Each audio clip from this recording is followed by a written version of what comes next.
All right, so the final thing here, add some details here, and then we're actually going to slice it up for 3D printing, finally. So the details here, decided to add just some slight greebling here. Thought it'd be kind of fun to make a carving in the back here in the shape of the Imperial Inquisition logo. So I'm just going to go ahead and do that now. So far with this here, this has been pretty much, I would say, kind of agnostic to intellectual property. And that was kind of by design. But for now, let's actually dig right in and make this a proper piece of fan art. So I'm going to add a new background image, the Inquisition logo. It's way down here.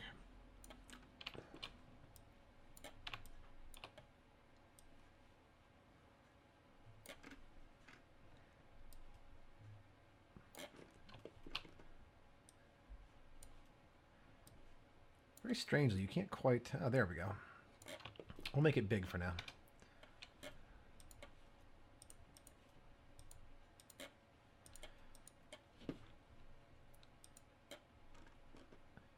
We'll create a new scene here. Call this the logo. Select this and move it into logo. In addition to this, select and move it into logo. Hide everything else for now. Then make it so I can't select the background. All right, now we're going to do a little bit here. That's something you haven't seen yet. And I'm going to do a little bit of some digital sculpting.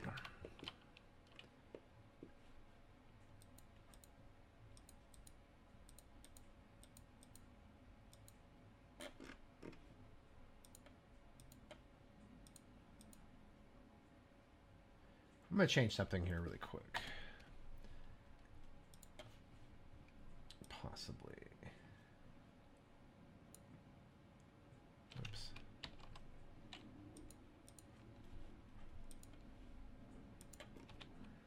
I think I want to do a little bit of digital sculpting possibly, or actually, let's just try to do it without digital sculpting. I'll start with a plane. Move up here. Go to modifier, mirror. Mirror along the z-axis or the x-axis here, and we're just going to kind of try to hand model this a little bit. Hand modeling, like in Zoolander. Enable clipping, overlap. I think I've made like 1 billion skulls in my time. It's never that easy. A lot of different ways to do it. Here is one of them.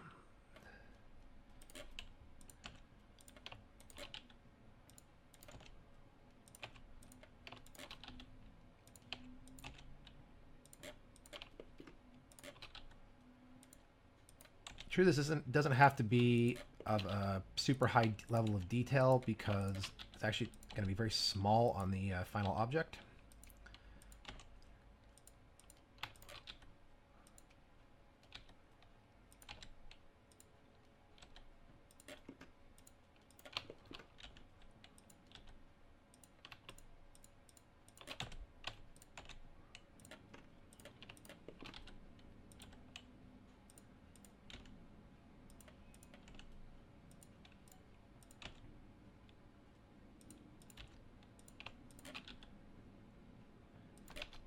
We'll add some teeth in there a little bit.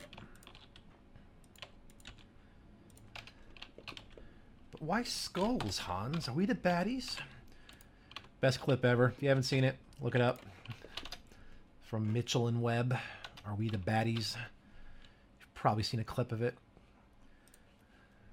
So I've been modeling this all day. It's taken about twice as long as I thought it would. But it's been quite fun. So I hope if people are still watching and still listening to this, that they're getting something out of it.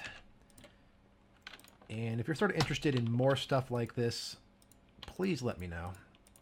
If you have any suggestions about stuff you might want to see, more Warhammer 40k, or Hello Kitty, whatever you feel like having on here. All right, I'm going to extrude this up. Add a modifier, subdivide.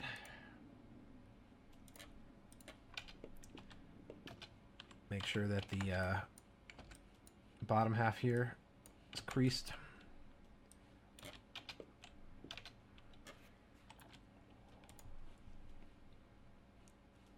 See, if you have any ideas about anything you might want to see, I will repeat this part later on, but I think it's nice to see some variety in the stuff that I'm going to eventually 3D model. Perhaps I'll do a whole entire video on just doing a skull. Oops. Extrude this down. There we go.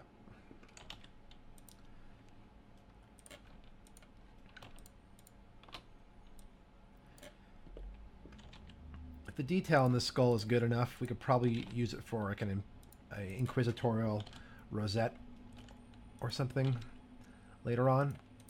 Or if it's just something we want low detail and low poly, it might work just as well for just a simple logo on the gun. But I also have a really fun idea for the back. And I'm going to see if I can make this work. So this isn't quite going to be a truly accurate skull. I want it to look more like a skull that's been like an artist's rendition of a skull. So it doesn't have to be super accurate. Not even as accurate as that. And if we want, we can actually go and do some digital sculpting, which is really, really fun. But I think I might want to save that for a future tutorial, because that's a whole extra can of worms that I think I want to hold off on for now. That's easily an hour-long tutorial of just how to do digital sculpting.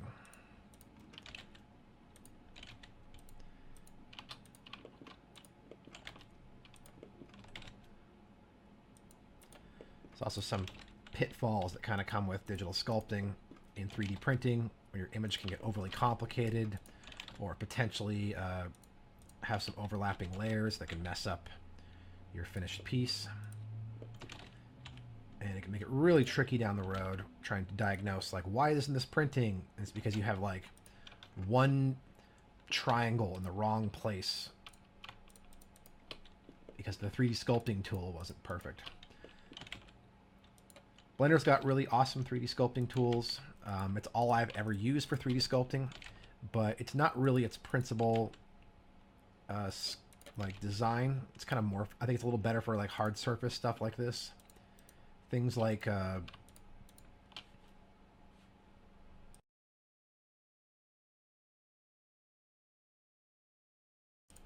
excuse me, I had to sneeze there.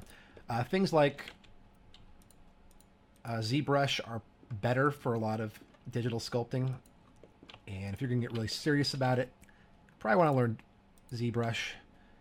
But people have made some amazing stuff in Blender, and for most beginners, Blender is just fine. And transitioning to ZBrush shouldn't be that difficult. Here, there's a little happy skull. I think I wonder if there's a Bob Ross equivalent in the Warhammer 40k universe. Paints happy little skulls, happy little exterminatus, happy little orcs. All right. Trying to decide if I want to add some teeth or not. We'll add an impression of teeth rather than actual teeth. You know what? Let's just add teeth. Let's have some fun. All right, not that. Let's add them as cubes.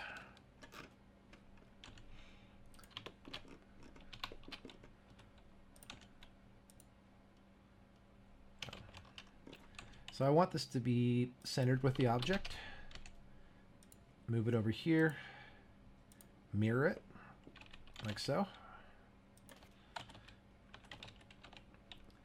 Rough out some tooth shapes. The first skull I ever did was my General Kale mask. I recently did a 3D model of it with the intention of making a remake of my costume from years and years ago. If you're not familiar with the movie Willow, it's one of my favorite fantasy movies as a kid.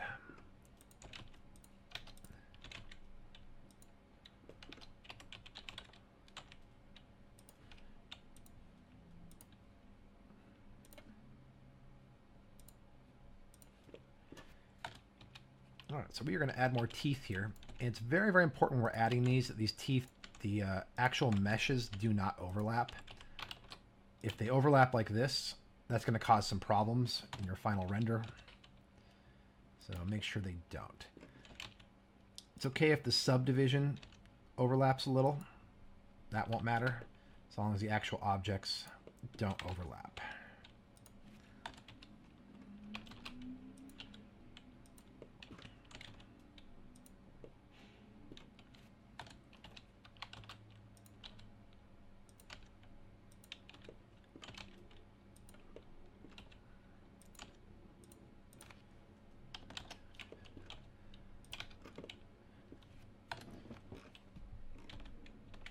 That looks deeply silly. Not sure if that works. Let's give it another good old college try, as they say. Which is a very strange thing to say, because I never tried that hard in college.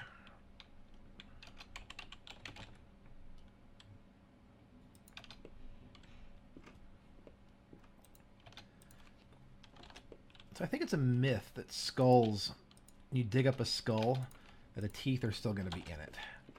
Because teeth are not actually attached to a skull. Teeth are basically made out of the same stuff that your skin's made out of, or your fingernails, or even horns. Horns are also not bone. But for our purposes, it's just fine. I think it'll look better with one less tooth. There.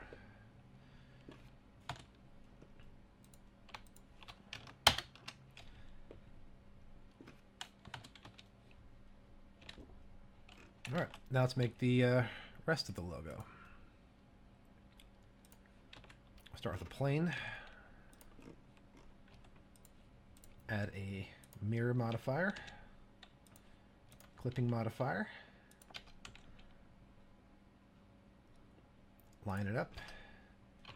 Now I'm not going to exactly follow this. I'm just going to use it as inspiration.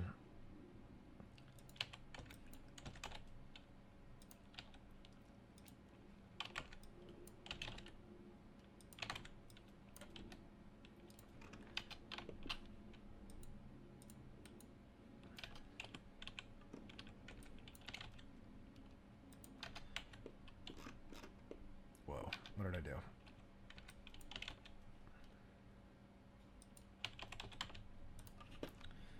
No idea what I did there. There we go.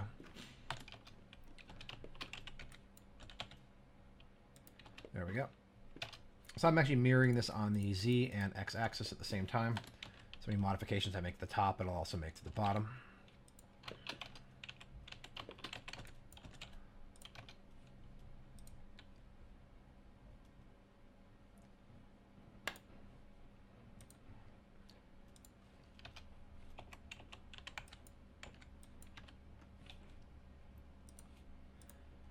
I wish there was a way to make these edges bigger in the UI. Be kind of a nice thing here. Oh, so you notice this curves like this. In order to make this here more straight, you want to select those two and crease those. It'll kind of smooth it out a little bit. Because I want this to be sharp, and I want this to be sharp. I want this to curve a little bit. So in order to do that, I'm going to need to add another line in between. That'll let it curve, just like that.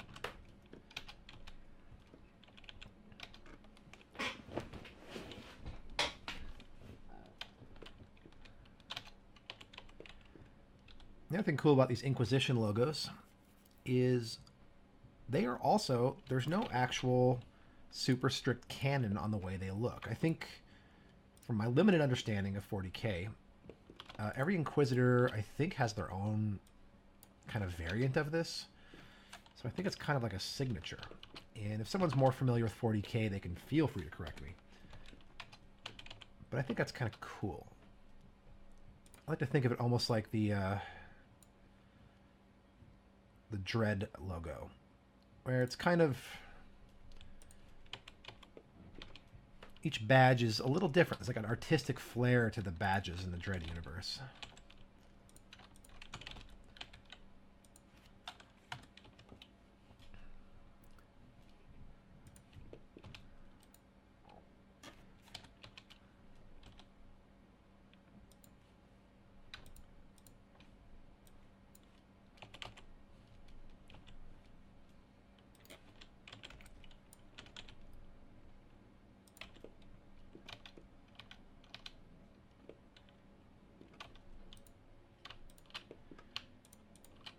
Make sure these creases are 1, not a fraction.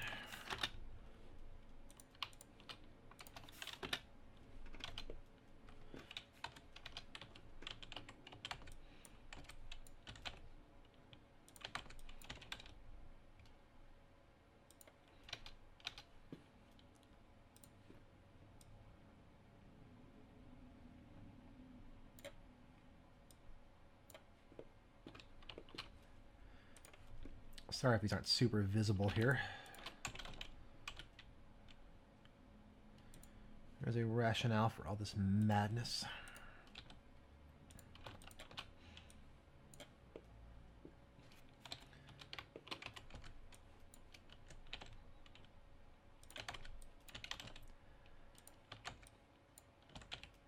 I'm thinking here, I actually kind of like this curved thing they got going on there. I think we can actually replicate that pretty easily by selecting here and extruding in. All right, this is gonna be a little tricky. We'll have to do a little bit of surgery in order to kind of cut that out here. So I'm gonna extrude in to there, highlight that. And actually, we'll just unselect the subdivisions. Now you see it's actually in there, but it's not, has these tops and bottoms here. We're going to delete these right there, including that. There we go. Delete these. Let's delete these right here. Delete those faces. Select these 2 edges here. Extrude towards the middle until they connect. Select that, fill. Select that and fill. Oh, so the fill didn't work here because this is it just doesn't work that way. Oh, weird. So weird bit there. Let's delete that. Delete that. You can get some weird behavior in this program sometimes. We'll extrude from here to here. Select that, fill that in. Extrude from there to there.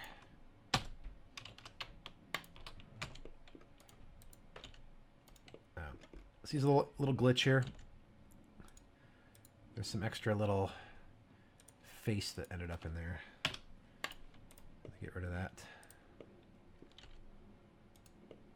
Oh, another one right there. That's obnoxious.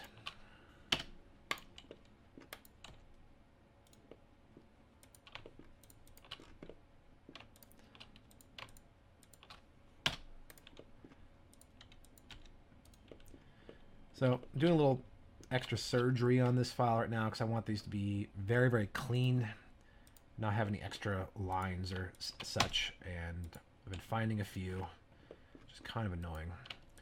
And that is my fault. I'm taking some shortcuts on this. There we go. Extrude that and fill that in.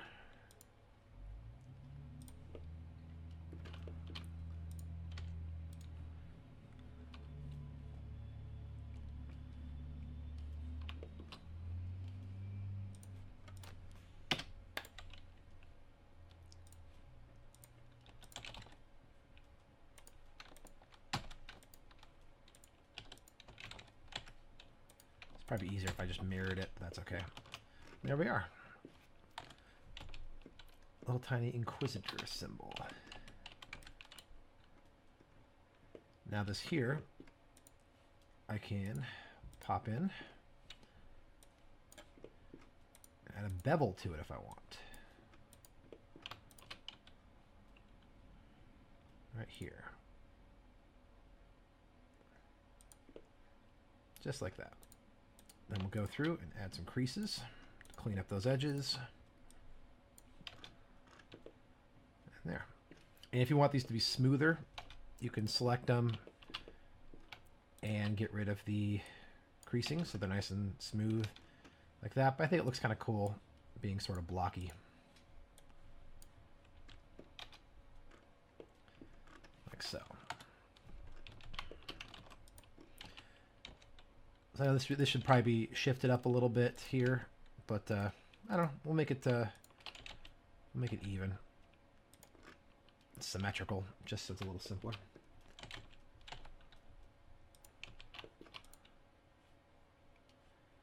All right, next step is to add a little bevel to this, but I'm going to try to do something now. I'm going to pull the gun back and see how this looks on there.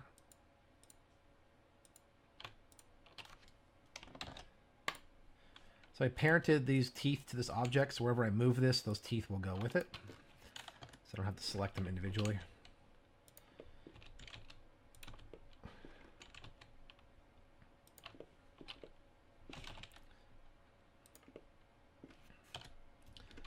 So that looks kind of cool right there.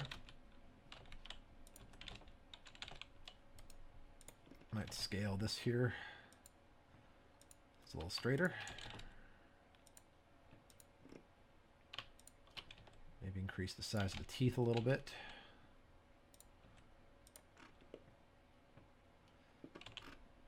I think that'd be kind of cool. Now let's add a little more visual interest to this. Maybe some kind of indented pieces.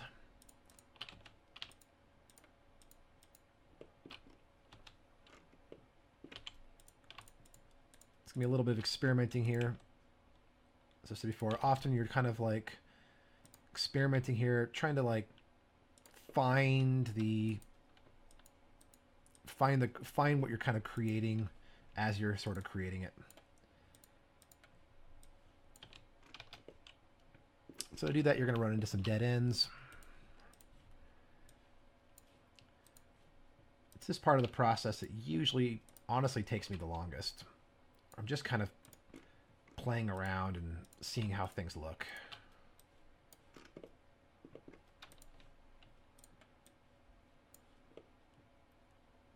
Until I sort of find something where I'm like, oh, that's cool looking. We'll stick with that.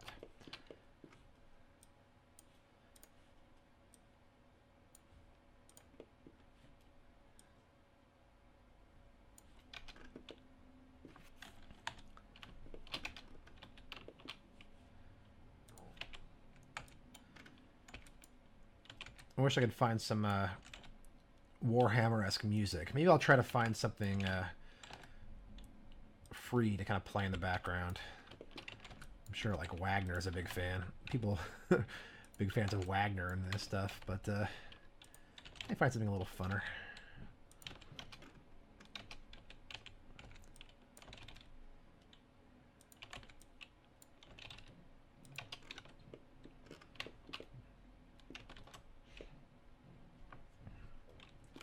That's kind of cool. And we'll pop in here. Perhaps we'll do the same thing in here. I think for that, though, I'm going to add a cube over here.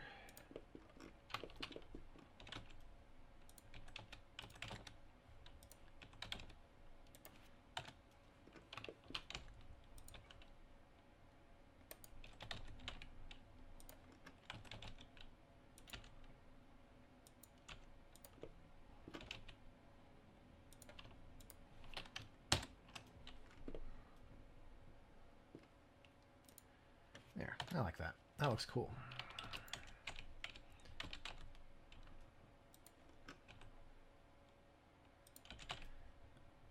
There's some easier ways to do this, some more procedural ways, but I kind of like how this is turning out. This is pretty simple.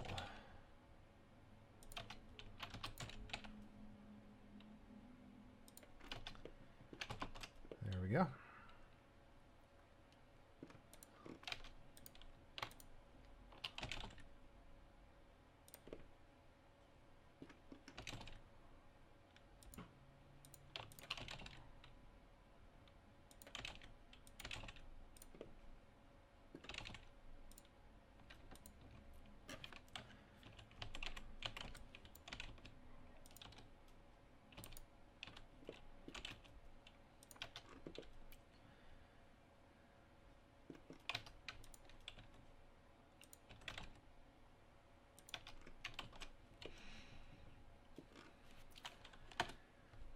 All right, this part here and this part here is a little flat, so let's add a little bit more into that.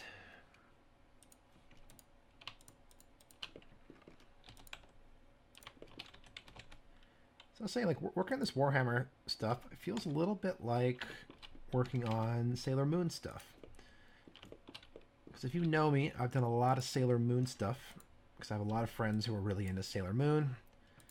And they ask me, hey, can you make a thing? And I'm like, sure, I can make the thing. Fair warning, I have no idea what I'm doing because I don't know what any of this Sailor Moon stuff is. Hey, my friends like it, and they want props sometimes, so I build it.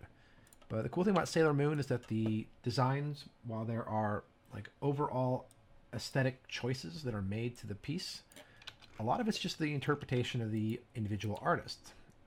So the staves and weapons and things will actually change a little bit depending on, you know, who's making something.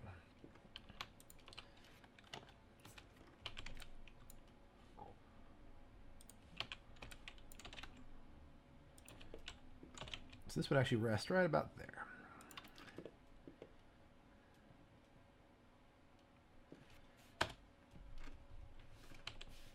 Check it out. Imperial Rosette added. I think that's the right name. Rosette.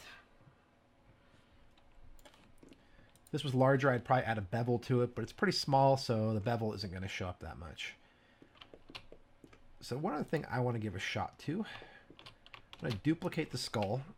I'm going to do Control-C and apply the mesh. That converts everything into a single mesh. And I'm going to try to add a skull to the back of the gun.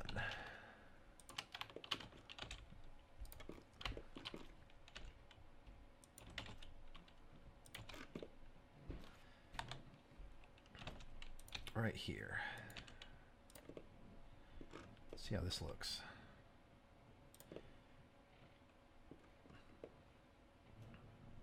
That might actually look kind of cool.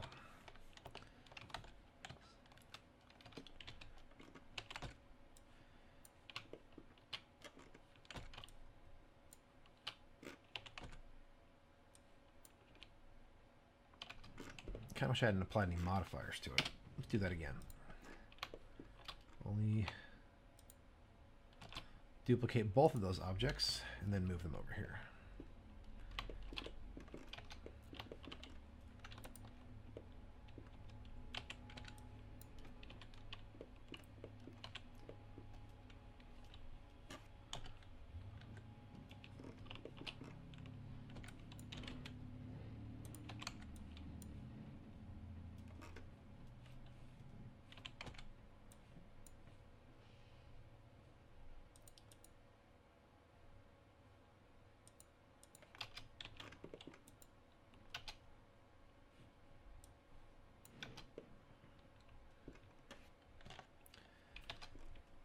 Ideally, I should probably go grab one of the skulls I've already modeled.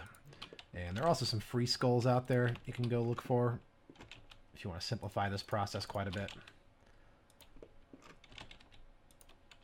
This is where you can end up spending a lot of time on something.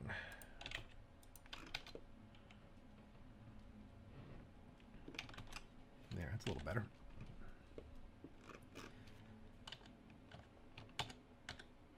There we go. Rotate it. Move it to 0.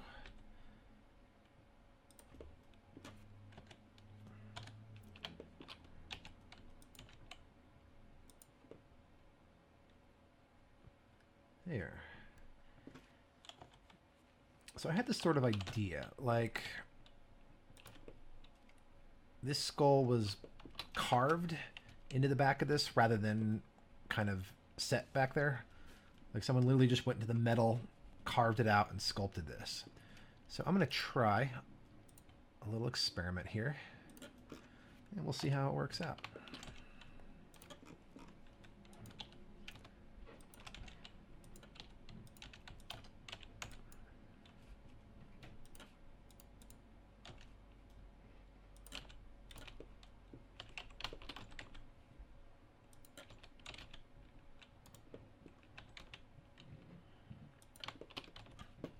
Real proper way to do this would probably to be, again, some digital sculpting.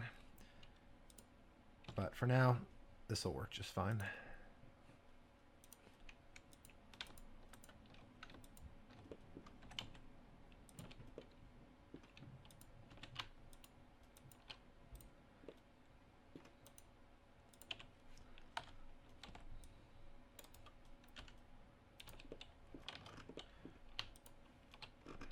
Select this.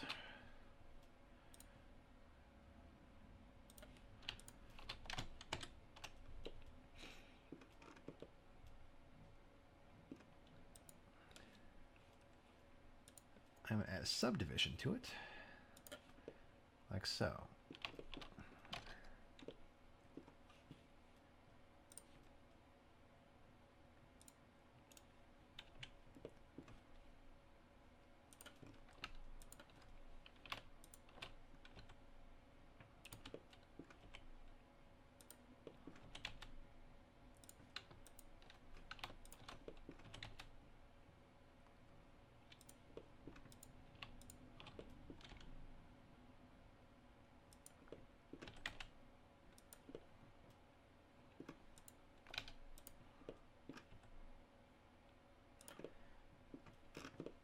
There we go.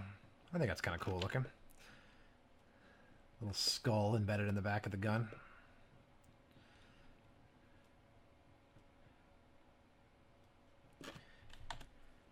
And although it probably won't show up, let's create a duplication of this, convert it.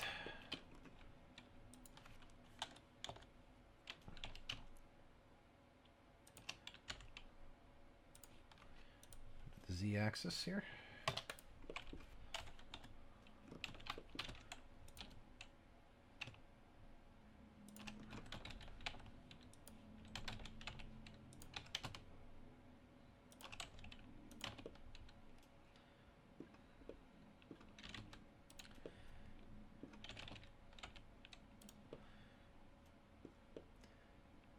Could probably have that kind of embedded in there.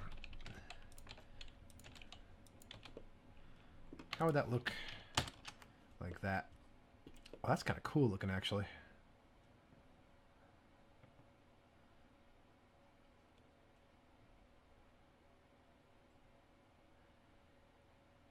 Kind of like that.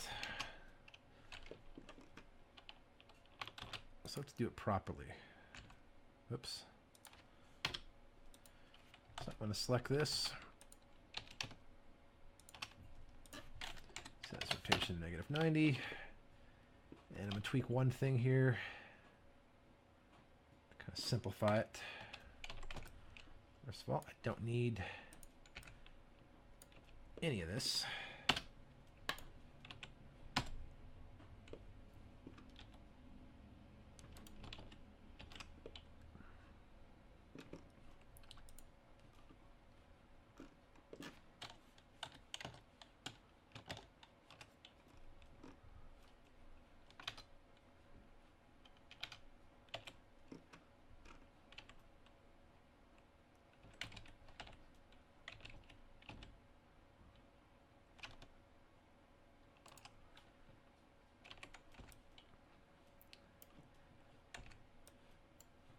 Do it this way.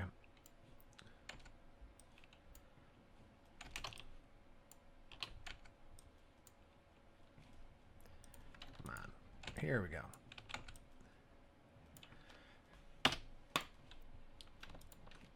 Once again, I am being super quiet, and it's probably really boring because I forget I'm recording. There we go. Expand it a little bit this way. Expand it. Oops. There we go. A little bit on these edges.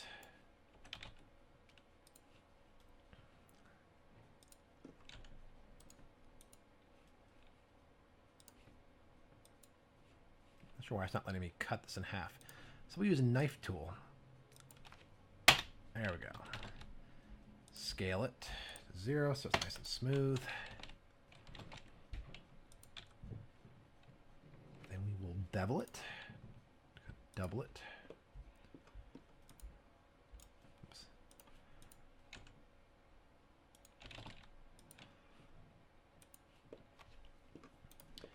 Not sure why this is extra vertices up here.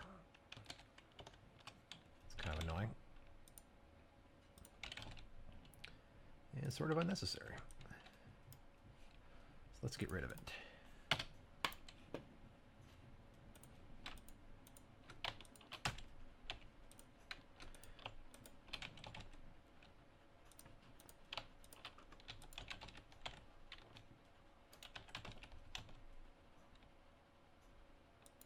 There we go.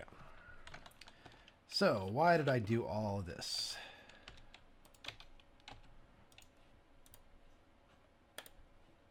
Add a solidify, rotate it,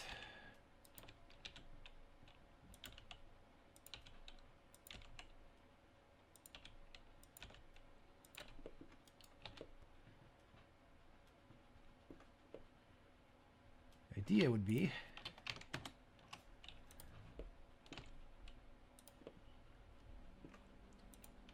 this could then be the negative in the skull like that. And this detail piece would insert into that hole like so.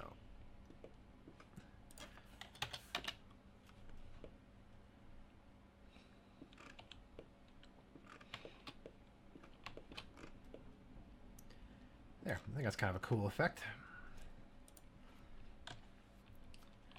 While we're at it, because it's Warhammer 40k, let's put a skull inside the skull.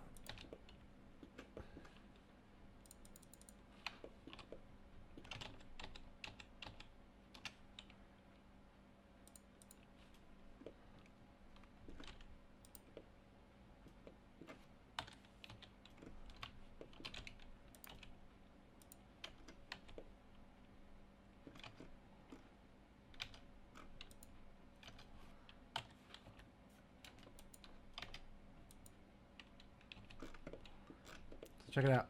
The skull has got an emblem in its head with a skull in there. We could probably keep going with this, but that would get a little absurd. There, that's kind of fun. Now let's do one more thing here to help us line this part up here a little bit. Might be kind of a pain to get it on the same spot on both sides. So we're going to add a couple little guides.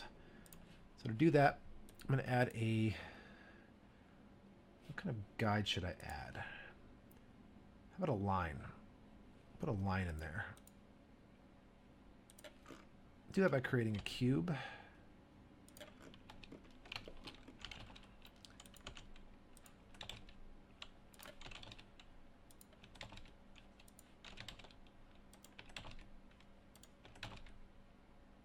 Because I want to make this emblem agnostic, so you don't have to have this exact emblem on there. You know, I think I should be able to line this up pretty easily. I don't think that's going to be that difficult to do. I'm just kind of glue it in place because that's going to print out separately. All right.